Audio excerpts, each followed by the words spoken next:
Okay, so my name is Gilles Vaillancourt. I'm one of the literacy specialists with Rockview. I think I know most of you. I will share the link of the presentation with you in the chat box. So you'll be able to access it and being able to refer to it after. If there's anything that I mentioned, as I said, at the end of today, I will share with you an email with any links and things. If I forget anything, please let me know and I will share it. So in the chat box, I'm going to add the link.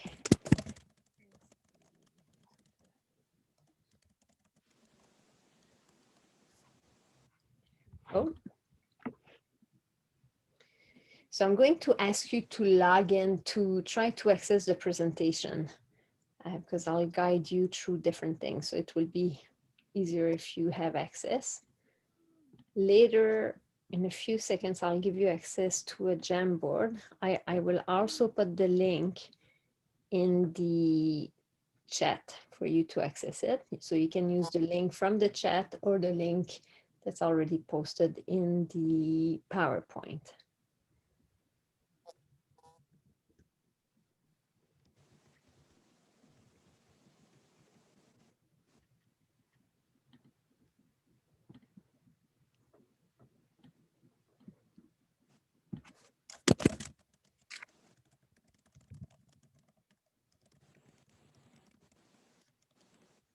Here we go. So we should have access to everything now.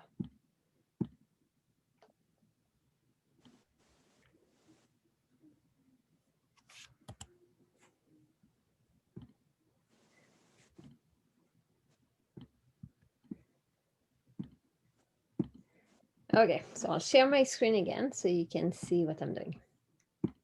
So today we are going, just to give me an idea of who's teaching online, do I have only Megan, who's currently an online teacher? If if you were currently, well, not this week. So I know everyone is teaching online now for this week, but is there other teachers who've been teaching online since September? If so, just give me a thumbs up next to your name in the list of participants.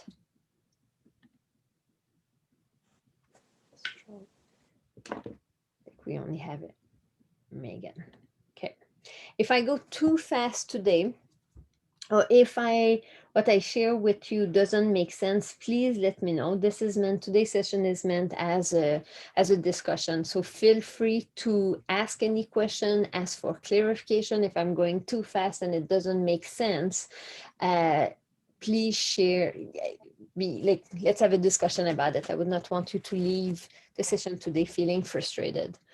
Also know that the stuff that I'm going to share with you now applies if you're teaching online, but doesn't have, if next week, hopefully we'll be back in class, the stuff that I'm going to share with you is stuff that you can also do in your class with your students. So don't feel that this is something that can be used only if you're in an online setting.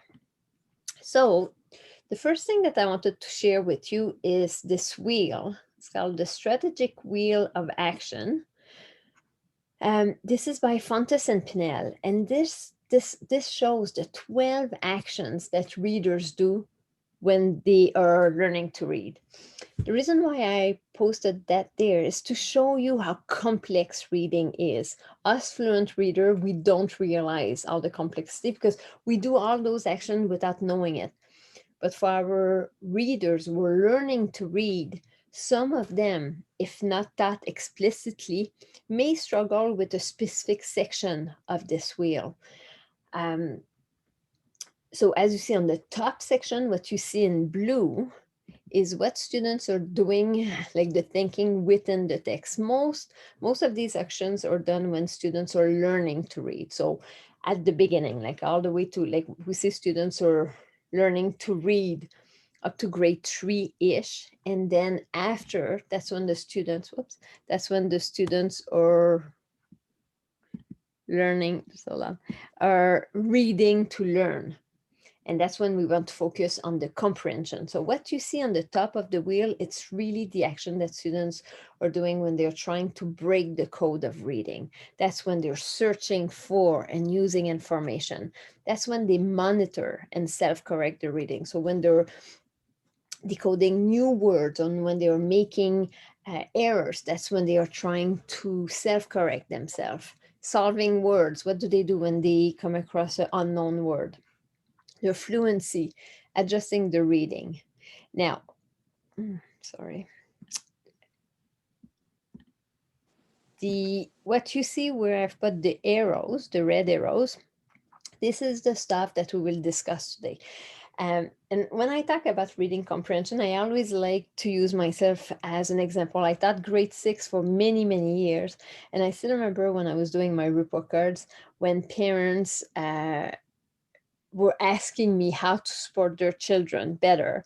Or my favorite comment in my report card was, read more, right? Like, because to me, once the students were able to understand and access the text, my go-to was like, read more, you'll get better.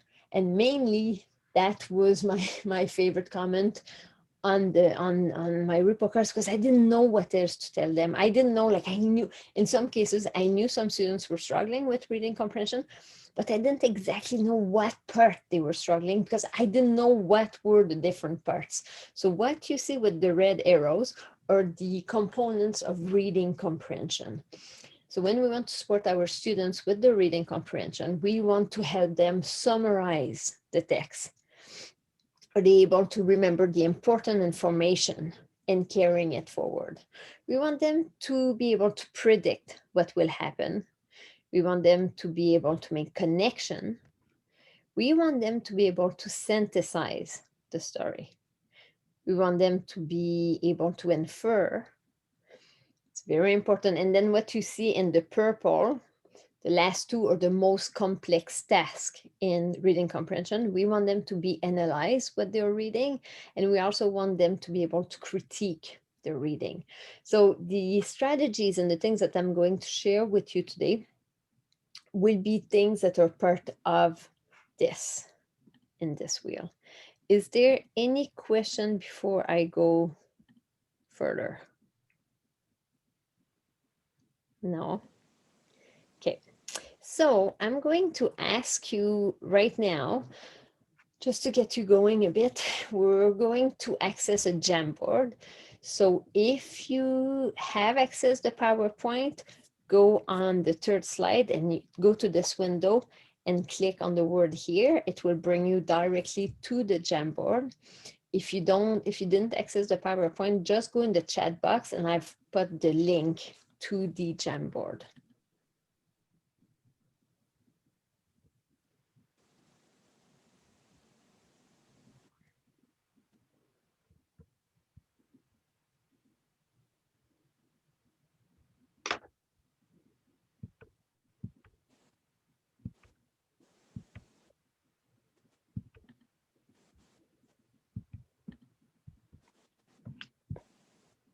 Lorianne, did you have any luck this time? Yeah, I think I got in it, but I can't seem to move to the third slide. In my PowerPoint or in the Jamboard? In the PowerPoint? In the Jamboard. Maybe I'm not.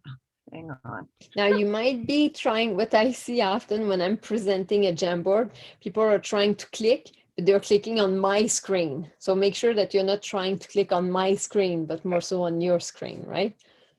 Okay. All right, here I'm now I'm good. Jennifer, are you in the Jamboard? I don't think I see your name. No, I'm just on my iPad, so I don't know if I can do it on the iPad. That's fine. You should be able to, but if you don't have the Google Drive, it might not. So you can just follow by looking at my screen. And then after I can show you. So Karen, I see you on the Jamboard. Rhonda, you got in. Aaron and Megan. Just by showing me with if you go into your participant list on the right side of your screen, just give me a thumbs up if you are familiar with Jamboard. If you're not, just put a thumbs down or write me know, just so I get an idea of who's familiar with Jamboard or not. Aaron, yes. Aaron, you're familiar.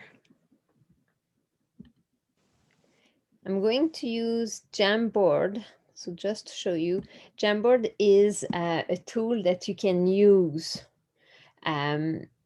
with your students. I'm using it today to model you different things. So actually the first thing that I want to model with you, so if you're on the Jamboard, what I want to ask you is, how are you feeling today?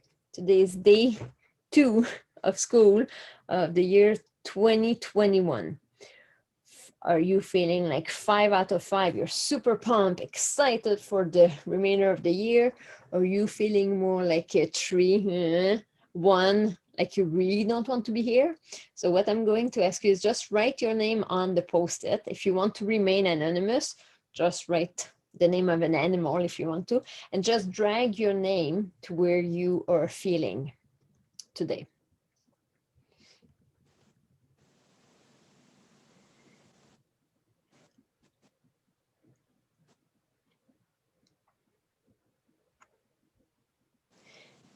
As you can see, this little check-in is something that I'm using now with you guys, just to check your social, emotional, just to get an idea of how you are feeling.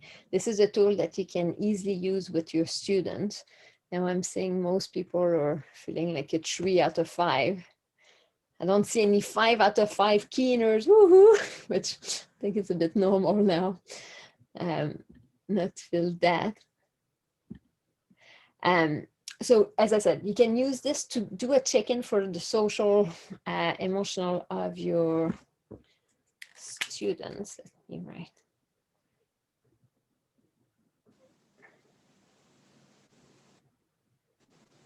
Give me 1 second. I just need to share the link of the slide with this new participant.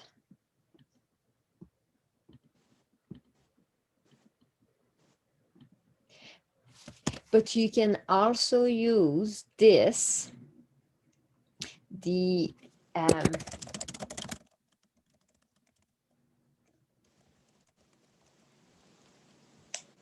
okay, so you can use this tool, the check-in. You can also use it for reading comprehension. So for example, if you give a text to your students, you can ask them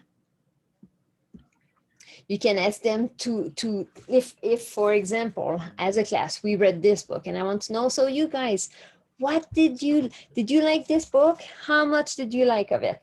What was your feeling? Do you feel like it was 5 out of 5? We're going to promote this book to the whole rest of the school, or was it a 1? Like, it could be like how much they like, how much they understand. It could be after each chapter. Let's do a check-in. How was your understanding? Do you feel you got every things? Do you understand everything? Or what's your understanding of the story? So you can use that little check-in on different for different level.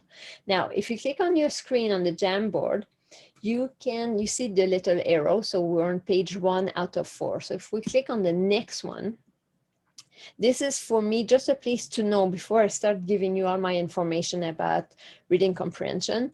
If you have any questions, this is a place where you guys can write it. So the way Jamboard works is on your left side, you've got different tools that you can use. One of them is a pen, so your students could write things. To be honest, it's quite difficult just with the cursor trying to write things. You've got the eraser. But here, the function that I would like you to use is those post-it. So if you have questions right now for the session, things that you would like me to answer in the next hour, just write them down on the sticky note. For example, where can I access books? Save it, and then your post-it will get here. So this tool, this is something that your students can use. Again, if on the previous page you ask them different questions about the books, if they have questions, they can write them down right here. And I think I'm going to, I see my internet, I think I'm lagging. I'm going to use my hotspot just to make sure that I get a better. Okay. So is everyone on the page 2? Are you just not having any questions? No questions? Oh, how do I know if we're allowed to read books to our students during session? Copyrights, yes. Very good question.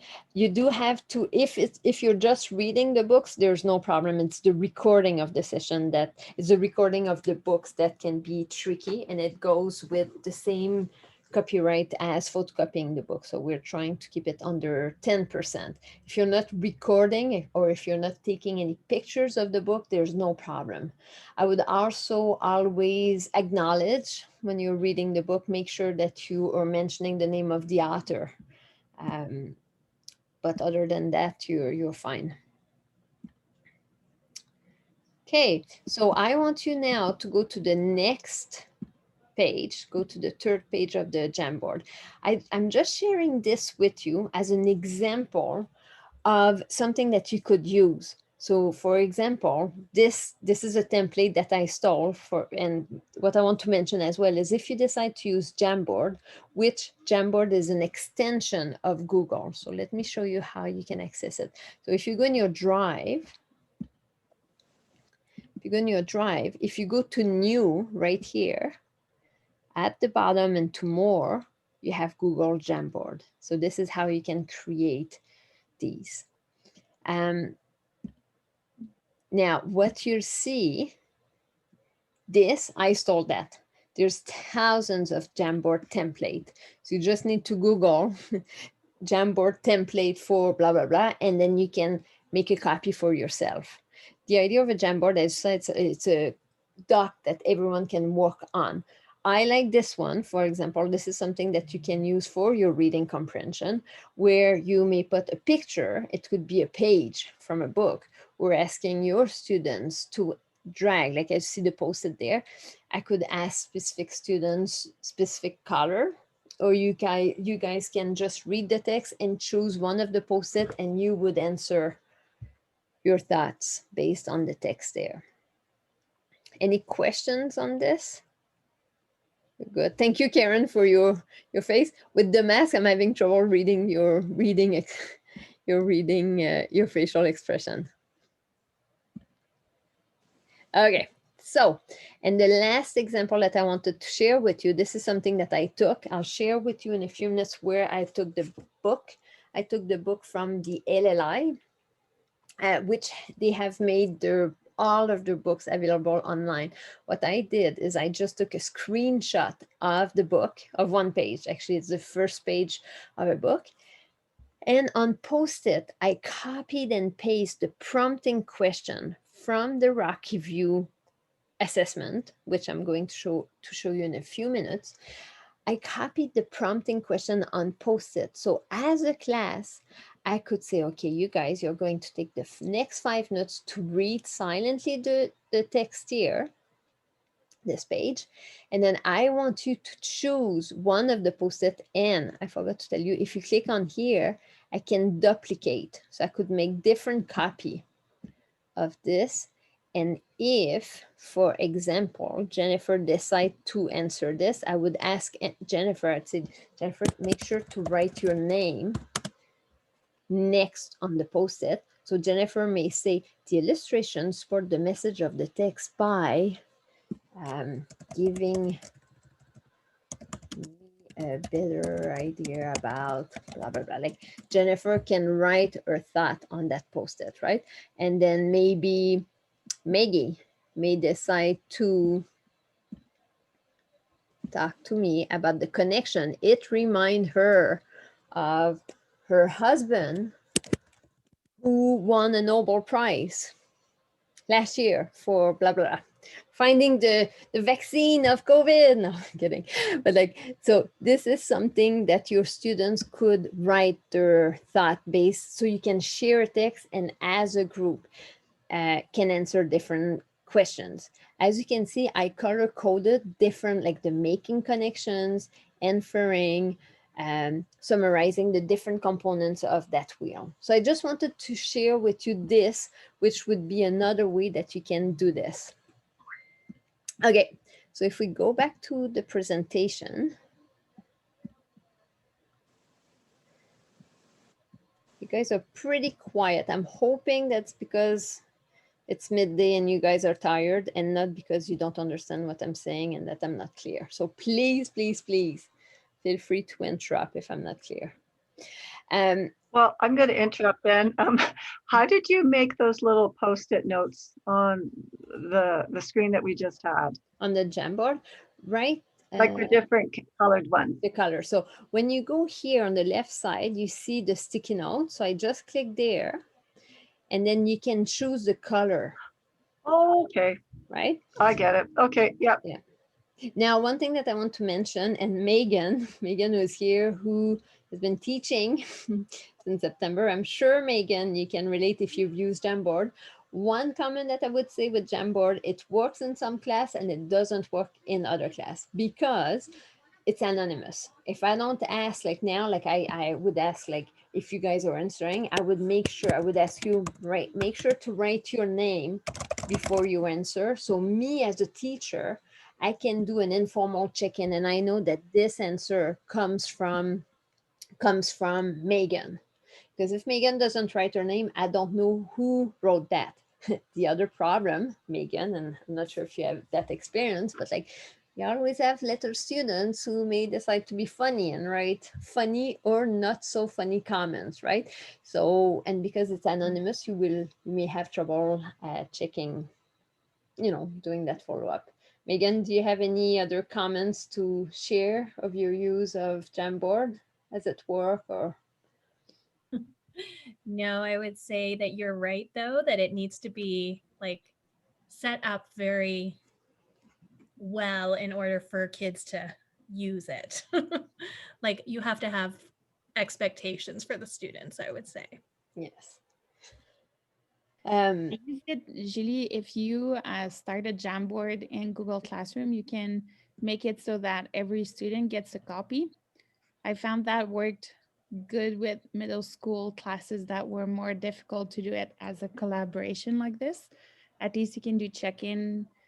You have to go through like every Jamboard, but like for longer check-ins, I find it works good. That's a good point. So if you see here on my Jamboard, what Maggie is saying is I can duplicate. Right here, if I click here, I can make a copy. So what Maggie would do is make a copy for 25 students and put them in their Google Classroom. So then this directly on Google Classroom, like you would create any other assignment, if you click on create Jamboard, you can select make a copy for each kid. So you don't even have to duplicate it on your own. Perfect. So that's even faster. That's good. That's a good point, because the other thing too with Jamboard is if you're working it collaboratively and Jennifer is having a bad day, she may decide to click here and do this and delete, and then she's really upset at Megan and said, here we go, Megan, I'm deleting your answer, and she may decide to delete everyone's work, right? So as Megan said, you may want to make sure that you have some rules and routine established. So one way to work around it, as Maggie said, is maybe just creating one Jamboard for your class, making a copy for all of your students. Okay, so if we go back here, so I've been talking, and just go back here for 2 minutes. One thing that I want to talk about is everything that I'm going to share with you today is using that I do, we do, you do model. Everything that you're going to do with your students, especially in an online environment, you need to make sure that you're showing it explicitly and not just once, twice, 3 times, 4 times, 5 times. You really need to make sure that you're doing it with them. First, that you're modeling it, then that you do that we do. We're going to do it together before sending them to the you do on your own. Too often as teachers, and I'm thinking on math, because I was the queen of doing that when I was teaching math. I would say, okay, guys, watch me, and I would do it on the board. And I said, okay, now your turn, you go and do it. And then I would have 10 kids lining up at my desk. Miss, I don't understand. I don't understand. I was like, oh, what's wrong with you? You were not paying attention. And like, I would put the blame back on them.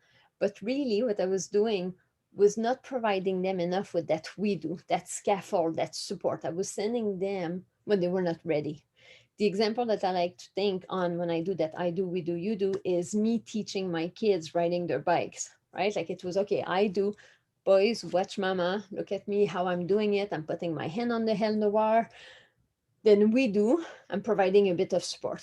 Let's do it together. I'm going to hold you. We're going to put the training wheels to finally the you do. Hopefully they can do it on their own, right? But as a mom, maybe some of you are more brave than me, but I would not just send my kids on the bike on their own. Say, okay, good luck, go for it, right? Like I will do a bit of that we do together. So when we're talking about reading comprehension, before we expect students to answer those questions on their own, we want to make sure that we model it, but that we also do it in small group. So let's go to the next one here. So I've been talking a lot about the prompting. This Rockview, in case you're not aware, Rockview created Reading Comprehension Assessment. It's based on the Fontes and Pinnell benchmark. We have made adaptation of it, modification, so it can be used with any text. But what you can see here, those boxes represent each section of that wheel that I've showed you earlier. That thinking within the text, like summarizing, predicting, inferring. So it's the same prompts. So what I'm going to show you is really based off that assessment. When I was talking to you about the I do, we do, you do, your modeling can be done during your read aloud. Your we do could be done during your small group strategy. So if you're online, at different moments during the day, you may decide to group students who needs to work on the same skills. So you may use some of those prompting questions with some groups. And that you do, that's when they would do it during independent reading. This is something that I would definitely use during formative and summative assessment. In the online world, as much as possible, we want to focus on that formative, giving students many opportunities to practice those skills, to eventually look at everything they have done, and us as a teacher to be able to draw a grade, or like to be able to assess what they know, instead of doing just one time shot, one assessment, which may not give you a good idea of what they understand. Erin, did you have a question? Yeah, the comprehension page that you just showed, the assessment. Yeah. Is there one for nonfiction too? Yes. I'll show you how to access both Thanks. in a few minutes. So, okay. So let's get right into it. I'll share with you how to access the assessment from our website. And here on this slide, you will have access to the modified version that we have done. So if you go in a Google page, just type making literacy visible.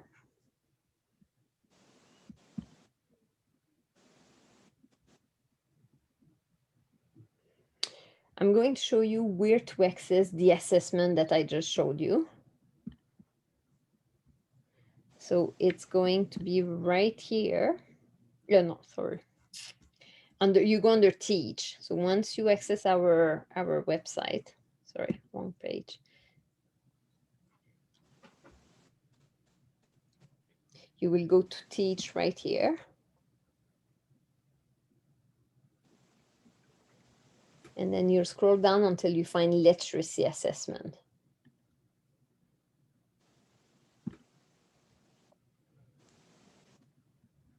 We're looking at the comprehension assessment. So you click here. And Erin, this is where you can find the assessment, the fiction and the nonfiction. So when you click here, it'll give you option for both. So what we did, so today the tools that I'll show you that we've created is that if you're in your class and face-to-face, this is how I would give them this assessment, right? Like I would sit down with my student, I would ask them to read the first 2-3 pages of a book out loud to me. In this box, I would write down any mistakes, any things that words that they may substitute. And this really is for me to find out, is the book that they're reading too difficult? Is it at their level? If it's too difficult, we're going to pause, because I'm not going to ask. If they have trouble decoding the text, most likely they will have trouble understanding what they're reading. So if I find that students are making too many mistakes, I'll say, stop, let's go find a book that's a bit easier at a lower level. So this first page is really just to check. You can do the formula, the accuracy rate. But it's really just checking in if the book is at the right level. And this is where, if Jennifer, for example, you read me the book, Beaver and Porcupine. So what I will do is I'll say, Jennifer, it was awesome, but can you, and then me as the teacher, I'm going to choose a few of those prompts to check if Jennifer can summarize the text. So I'm going to say, Jennifer, can you give me a few details that the author is giving you about the main idea of about this book? Now, Jennifer might be super introvert. So she might look at me and say, and not give me much, right? So then as a teacher, instead of just writing 0 and moving on to the next question, here, as you can see, we've provided you with a few prompts. It's the same thing, just asked differently to see if Jennifer can summarize. So, and if that question didn't make sense for her, I may instead ask her, so who's the challenging? Tell me about the story. Who was the challenging character? So as you can see, I've got different ways to ask her the same things. And for me as a teacher, it's my way to check if Jennifer can summarize. I always like to give the example of my 2 boys. I've got 2 boys. My 2 boys are quite different. I've got one who's introvert. He would, if I would ask him the first question for each section, his answers would be yes, no, yes, no. Like, it's really, really hard to get the information. So as a teacher, if his teacher is asking him only once, and I'm thinking me when I was in the classroom, I used to use the PM benchmark as an assessment to teach reading comprehension. And often there's only 5 questions. And if the kids were not answering it correctly, well, it's 0 out of 5, poor reading comprehension, right? But sometimes, like my son, for example, if he's being evaluated with that kind of assessment, he will do very poorly, because depending on the way the question is being phrased, he may not understand. And for him to access his knowledge, you need to try to ask him the question different ways. So for him, I may have to ask them those 5 questions to find out if he can summarize. However, my other kid is super extrovert. Him, I may ask him, Felix, tell me about this book. Like, I may just ask him the first initial prompt. Can you tell me the story in your own word? And Felix, my extrovert, may start answering me all of this without me prompting him. He may say, yeah, like, this story is about beaver and porcupine and da-da-da. Oh, this made me think of, like, he can make connection on his own, right? Like, when we went to the zoo and da-da-da-da. However, I didn't really like this book because, like, he's the child that doesn't need prompts. He may answer all of these on his own. So for him, I may not go and ask each question. I will just listen to his answer and go fill it up. Does it make sense? Jennifer, you're the only one with your camera, so I'm relying heavily on your facial expression to see. Oh, thank you, Maggie. And not to put any pressure, but give me the thumbs up or down with just to give me an idea if it may. Oh, Rhonda, thank you, Rhonda. I see you. Okay. So does it make sense so far? So I just wanted to give you some background knowledge about the assessment itself. Now, when we're talking about teaching reading comprehension or teaching and assessing reading comprehension online, the process that I've just shared with you is a bit difficult because you don't have necessarily the child in front of you to be able to do all of this. So what we have done is to create this assessment in a way that teachers can use it to assess, but also to teach reading comprehension. So if you go back to our website, so I'll go back to the home. Oh, sorry, this one.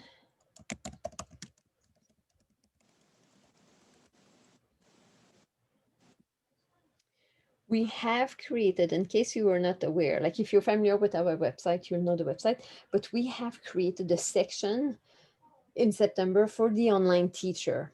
But this is a section that I would encourage anyone to access. We've got lots of templates, tools that might be useful for you. So the section that I'm going to share with you, sorry, my internet is, so it's the top section when you click here.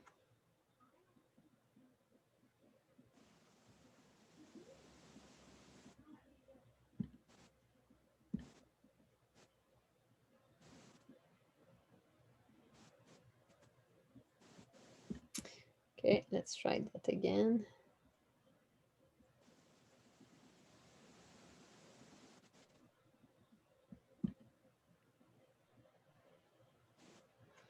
It's connecting, sorry guys. Okay. So in this section, you'll see we have a whole pile of stuff. We've created a YouTube channel where we are putting recording of all these sessions that we've been providing. We also have a series on how to teach balanced literacy in an online environment. So you can have a look at those. You will see in those sections, we're not going to go through this now because we don't have time, but on your own time, you can have a look. We've got different templates that students can use to do word work, reading independently, there's a whole pile of template activities ready to go in both of those sections for reading and writing. I want to give you the heads up though, it's fully loaded with stuff. And I know one of the feedback we got is like, oh my God, it's overwhelming. There's too much stuff. So if you get overwhelmed by looking at this, do not hesitate to just write us an email to me and Susan and just say, hey, Ashley, I'm looking for an activity to do for my students to do during independent reading. Do you have anything? And then I will be able to direct you exactly on where to find those activities. So you don't need to waste your time trying to find out all this stuff. You can just send us an email and asking what you're looking for, and we'll be able to point you in the right direction. So today, the information that I'm giving you is located here, Reading Comprehension Assessment Online. So when you click here, it will give you access to a Google folder.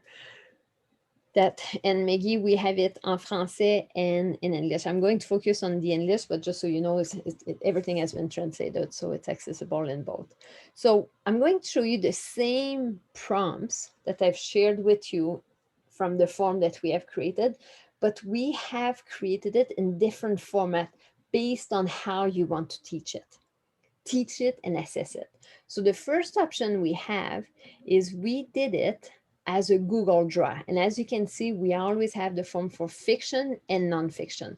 So if I'm teaching a nonfiction book, we also have provided article that you can use if you don't have any books online that you can share. There's some articles there. So if, for example, I want with my class, let's say I'm doing this read aloud, I will model, okay, you guys, let's do some inferring. So I may decide to read a few chapters. They may have to read it independently, but as a class, we may decide to answer some of those prompts. So as you see, inferring, those 6 prompts were the exact same prompts from the reading comprehension assessment that I showed you. So you could use this as a read aloud. So as you're having a whole class, like during your Zoom in front of your whole class, you can use this to guide your read aloud discussion. Or if you want, you could simply make a copy of this document and ask your students to add other pages to answer those questions. It really depends on how you want to approach this. So as you see, we've got a Google Drive for each of those components, making connection, predicting, summarizing. Now, another way that we have created them, the Google Drive is interesting, but we also made them as a Google slide. Again, I think as the teacher, when you're doing that, I would be using the Google slide to model to my students. So again, we may decide to read a book as a class. I will ask them to do the read aloud independently. Well, in this case, if I'm the one modeling, they don't need to do the read aloud. But as a class, I may choose to read a chapter or two, and I may say, oh, if you decide to do a novel study with your class. So as you're reading each chapter, you can say, okay, you guys, what details does the author tell you about the main idea? I want everyone to get their answer ready in the chat box. And when I do the 3, 2, 1, enter, you guys can all press enter. Okay, so I'm going to give you 2 minutes to reflect, think on your idea. So what details does the author tell you about the main idea? Okay, so then you give them 2 minutes to think about it. And then I would say 3, 2, 1, enter. And when you press enter, that's when the students will, in the chat box, share their thought. I like that strategies of the 3, 2, 1, enter, because too often you guys don't know Maggie, but Maggie knows all the answers to everything, right? So if I say, please write your answer, Maggie will be the first one in the chat box, blah, blah, blah, blah, blah, blah, blah. And like Jennifer, who is more shy, may decide to just sit back and not even try, because Maggie is given all the answers. Obviously, this is not the reality. I'm just giving this as an example. But by giving the strategy of the 3, 2, 1, enter, it gives the opportunity for Jennifer, Maggie, Pam, Aaron, for everyone in the class to feel comfortable sharing their thought. So then as a class, you could decide to focus on summarizing one day, the next day, okay, so okay, you guys, we're going to work on prediction. So this time on chapter 2, how do the character choice reveal who he is, right? So as a class, you would provide an opportunity to discuss this. The answers could be given through the chat box, but this is also something like if you are doing breakout rooms during your online session, these could be the, things that your students could type their answers, or they could discuss it as a group. Is there any questions on this now? Does it make sense? Yes, okay. Okay, so this is the Google slide. As I said, I would use the Google slide to model. Now, the other format that we have is I've taken the same prompts, but I've put them into a Google Doc. Now, the difference with this is that you can give the option to answer, you can give your students the option to provide their answer in a different way. So as a teacher, this would be my, so as you see what I've done, I've just taken the screenshot of the Google slide, right? So I've got the read aloud, I've got summarize, I've got predict, infer. So I've got all the same things. So this could be after me as a class, we've been reading this, but now the homework for the month of January is that each students need to choose one of their book, whatever book they want, could be fiction, nonfiction, because we have the things for both. And then independently each Monday, on Monday or this week, we are going to focus on summarizing skill. So on the Monday, me, the teacher, I'm going to model those prompts with this. However, for the rest of the week, the student's job will be, as they're working on their own book, hopefully not this book, but like a book at their level, they will have to answer the same prompt based on the book that they're reading. What I like about this is that students can answer those questions in different ways. If this document is for Aaron, for example, if this is, I'll make a copy for Aaron, Aaron will have the option. So Aaron, let's say you're reading Cliff, hopefully not, but that's the only one I have now. And if you need to talk about who is challenging the character, Aaron has 2 options. She can go under the box and just say Cliff the dog. Like she can answer down below, right? Like she could copy and paste the prompt and give me her thought. Or if Aaron doesn't like typing, she can also record her voice. The reason I'm saying this, and actually I think Tyr, you're here, think I saw you coming in. I'm not sure. Oh yeah, you're here. So hi there. Tia and I had a good discussion earlier this year. And do you remember the beautiful comment you made to me about that discussion? I remember you being very impressed with what I said, and it was it made my day. But it's hard for me to say it. So the discussion, Tia and I, we were actually talking about this, and Tia made the comments like, well, but if I'm asking my kids to give me a written answer of that reading comprehension, I've got to be careful, because as a teacher, I don't want to assess the writing skills, because we're not assessing the writing skills, we're assessing the reading comprehension. And sometimes that's the difficulty. For me, for example, in case you didn't notice, I'm ELL. English is not my first language, right? So I am way better able to express myself orally than on writing. Because orally, by your reaction, I can repeat myself, I can try to say it in a more different way. I find for me to write it down, I'm always afraid to take risk. It takes me, for me personally, and Maggie, I know you're French too, you may have a different experience, but I know me, I'm way more comfortable to express myself talking than on writing, because I'm afraid to make a mistake, a misspelling, right?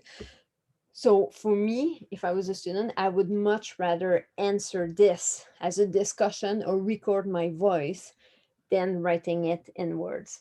So, and that's a comment that Tia had made, saying, making sure that as teacher, we don't assess the writing, but more so the reading comprehension. So a way to do this in this document is all the teachers in Rocky View have access to Read and Write for Google, which is that little piece of puzzle right here.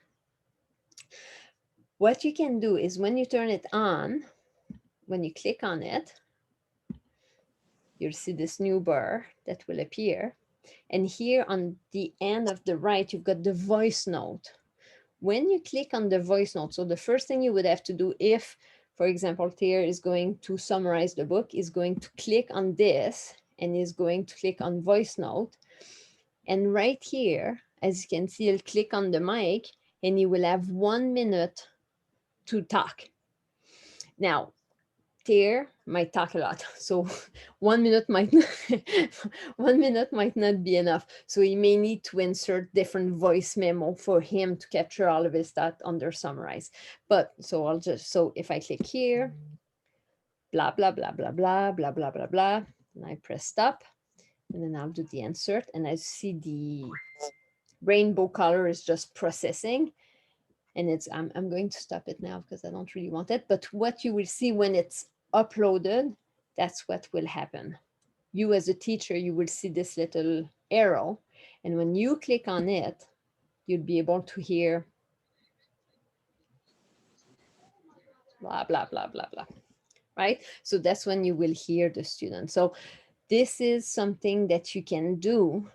And you as the teacher, what I also like about this is you as a teacher, you can give them the feedback writing, or you can also see the reply to others. So if I was a teacher, I could reply, oh, good job, Tia, that was really good summary that you've done. However, can you tell me a bit more, blah, blah, blah. And I can choose another prompt for him to go into further. And you've got all of this.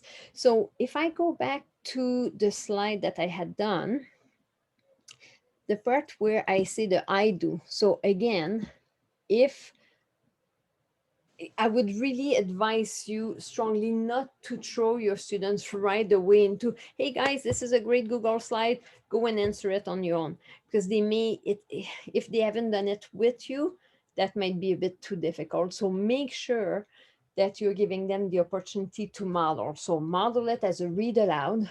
You can do it in small group strategy. So if in your class you're doing book clubs, all the students, or if the whole class is doing the same novel, whatever you guys are doing, but you can group your students in small group where this group is working just on summarizing skills. This one is working just on comprehension or whatever. You're just giving them an opportunity for them to practice their skills or just to do it independently with whatever book they are reading. So I'm going to pause here because I've been talking a lot. And I'm just going to wait. Is there any questions? There's only 6 minutes. I feel I've stuck nonstop. Is there any question? Do you feel this could be useful? Would that help you?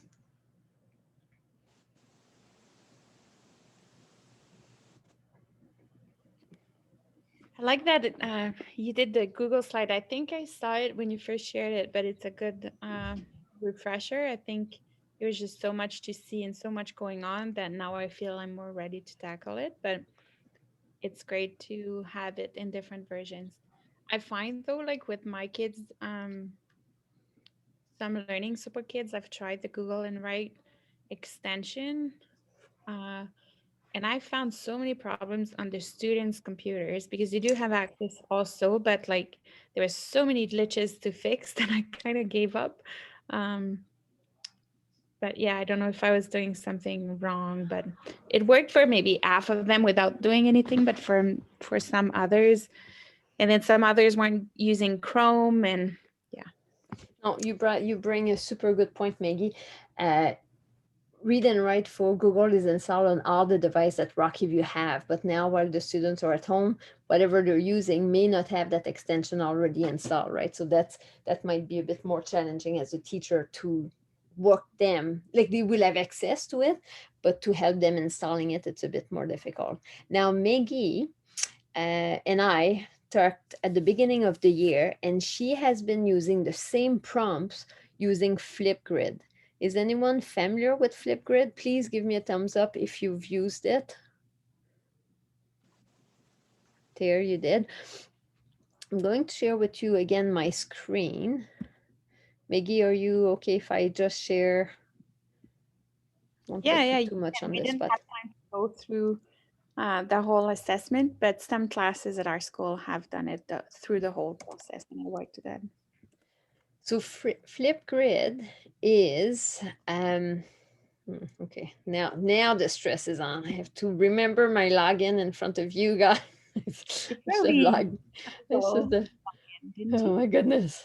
Can I remember? Is my brain, maybe this one? My brain might still be in the...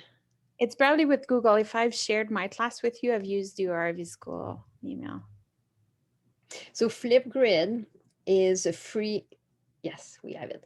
So it's a free app that you can, or a free program, a platform that you can use. However, I want just to, and I don't want to overwhelm anyone here. I just want to share it as another option that you can use, but my plan is not to overwhelm anyone here. If you decide to use it, just so you know, this is a platform that is RockyView approved. However, you've got 2 forms that you need to make sure that your parents sign the permission. So if you go on the RockyView Tools for Learning, you'll be able to access those forms. And if you've got questions about it, you can send me an email and I can give you the proper information. So the idea of it, and I think, Maggie, I think I did it in English because your model is in French. I'll just show the English, but Maggie actually did it with her students. So Flipgrid is that same idea here. As you can see, I've got each component, and if I use my son as a, will it be there? Oh no, that's me. I use me. So they have the prompt. The prompt is right there. And then the student will click and record themselves. So,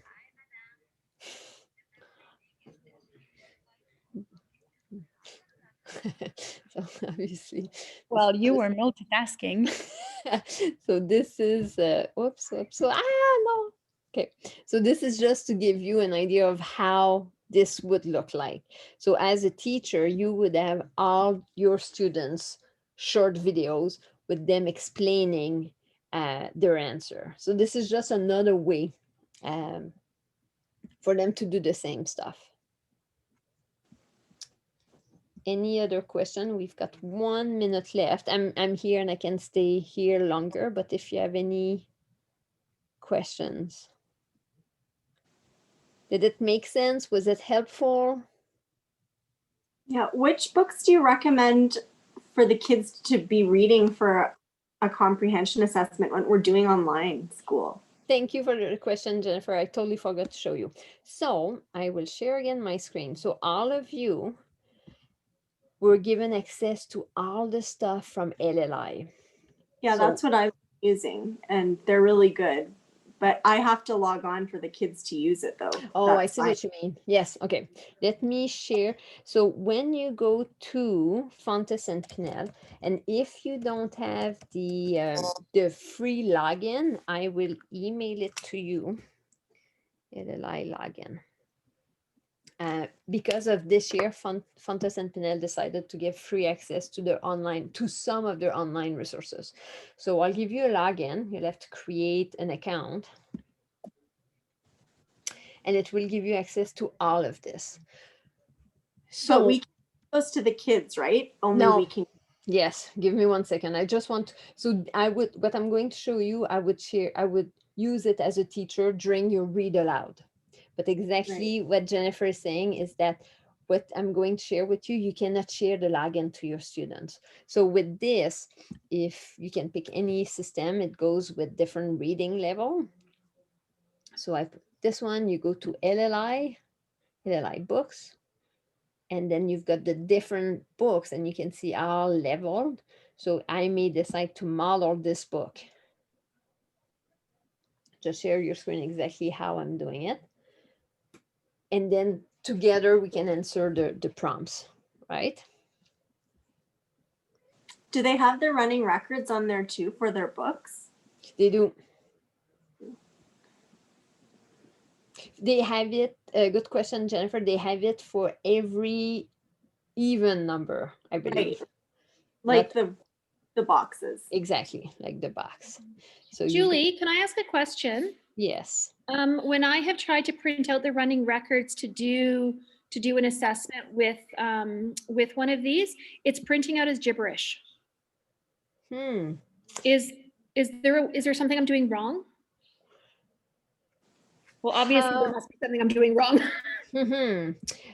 How did you download it first to your computer? I don't remember. So try that. I know it's interesting. This could be, I don't think you're doing anything wrong. I know my computer, and if you haven't done all of the updates, I know my computer, I was struggling a lot with printing because if it was a PDF, it would get exactly like you said, it would print like all weird. But I had to do all of the update. That was done to my computer overnight last night because my computer was extremely out of date, I was told. So that could be what the problem was. Okay, and the other tips that I would do is download, don't just print from the web, but download it on your computer and from there try to print it. Okay, I'll try that. And the other thing for me that allowed me to print it, I had not just to print it like this, but I had to click preview and print it from the preview, preview, and then it worked. Okay, thanks. Try it this way. If Try it another doesn't search work- engine too. Yes, yes. So if it doesn't work, let me know. So Jennifer, to your point, as you said, those books are not accessible to your students, right? One thing you can do, depending on what it is, you can read, like if you decide to do the read aloud for your whole class, you can decide to do this, but then keeping that 10% in mind, you may decide to screenshot 2 or 3 pages of that book. Right? And put that in a Jamboard or in a Google slide or in a Google Doc, and then ask them to answer some of the question off based on what you're sharing, right? It would be a good idea, actually, that could be a good prediction activity, right? Where as a class, you may decide to read you share with them just the first few pages, and then you ask them to answer the prompt for the predicting and inferring, but then the following week you keep reading the rest of the book, right? And so then were your prediction confirmed or were you wrong? Like that could be one way. And you can also do. Sorry, the 10% again. What does that mean? They can only read 10% of the book? Not read. Sorry, you can photocopy or take a screenshot of a book, only 10% of that book. Okay. They can read the whole book, but what I'm saying, if as a teacher, kind of like what I did in that Jamboard, where like I screenshot one page here, I would not be allowed to screenshot every single page of the book. Right. And can you share the your screen with them? Is that allowed? You're fine. Yeah. You're totally fine. Yeah. Yeah. Okay, It's thank just, yeah. So I said, like, what else can they use? Many schools have Reading A to Z account, which is fantastic, because what I love with the Reading A to Z is that it's built in. There's different annotation function. There's actually posted, kind of like what I've showed you with the Jamboard. These are already built in the reading, like if you use the projectable option for the books, so you can annotate the book. So that's a nice other option. And they can record themselves too on the Reading A to Z. Exactly. Too, right? Yeah. You can go listen to it later, or isn't there a running record on there too, where you can mark reading? Yeah. So there's a lot, like Reading A to Z would be a really good place. There's different other option. Especially I'm thinking middle school. There's Common Lit. Oh, sorry, I'm not sharing my screen anymore. Like there's different, especially for Common Lit, would have different article with different, so you can do the free account. Yeah. So you can have different account. You have a different article, I should say. You have News ELA. I don't know if you guys are familiar with this one. This is a good one. What I love about this is that, again, all free, is that you have news. So it's news, current event, but at different level, a different reading level. So you can share one article that has different level. So and that's all. Yeah. That one? And this is all free. So you just need to create your account. Let me see if I remember.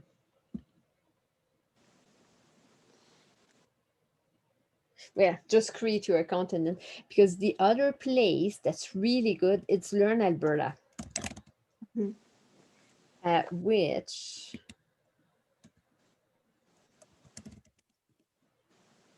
see.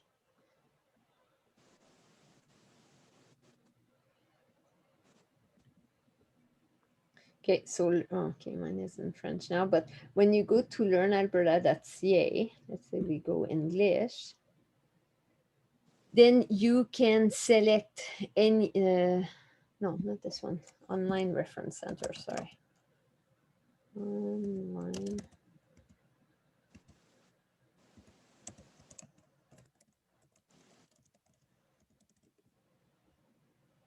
This one, Online Reference. So every teacher in Alberta have free access to this.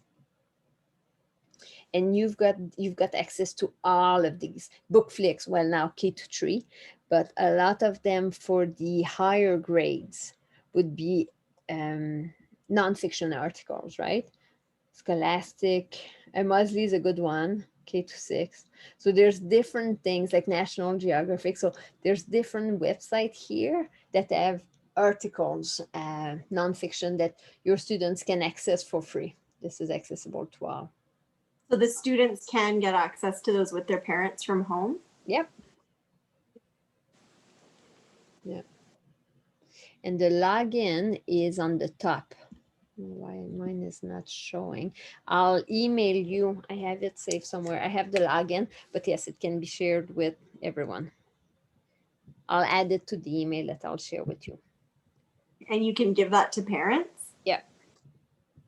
Well, teachers, actually the teachers will share the link, like students will be able to access it. Yes, no problem.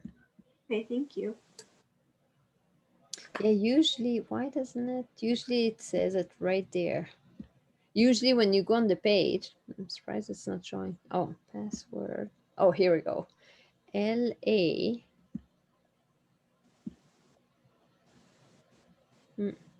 Anyway, I'll share it with you. Thank you. Change it.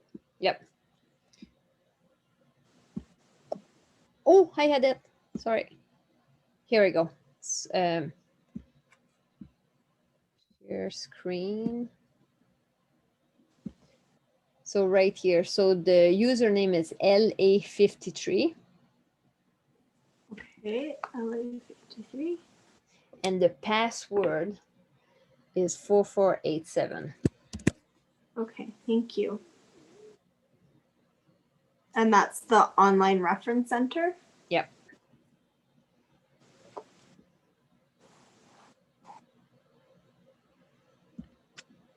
Well, this is really great, man. These are excellent resources.